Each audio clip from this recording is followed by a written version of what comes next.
Hi everyone, in front of me I've got a Ulefone Armor X7 Pro, and let me share with you how to turn on the automatic system updates on this device.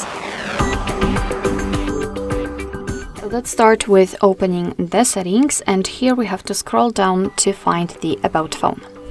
Now let's scroll down again to localize the build number and keep tapping on it until you'll see that you're in the developer mode. If you want to learn more about the developer options, I highly recommend to check our tutorial about it. Alright, so we've got the developer options activated, so we can go back to the general settings and then let's go to the system.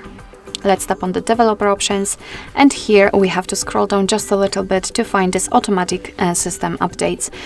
So let's turn it on just by tapping on the switcher, and from now on, since this option is active, your device is allowed to apply the updates whenever it will be restarted. But be aware that you have to restart your device, so it will have a chance to actually download and apply the updates. Remember, of course, you can turn it off the same way. Alright, so that'll be all. Thank you so much for watching. I hope that this video was helpful, and if it was, please hit the subscribe button and leave the thumbs up.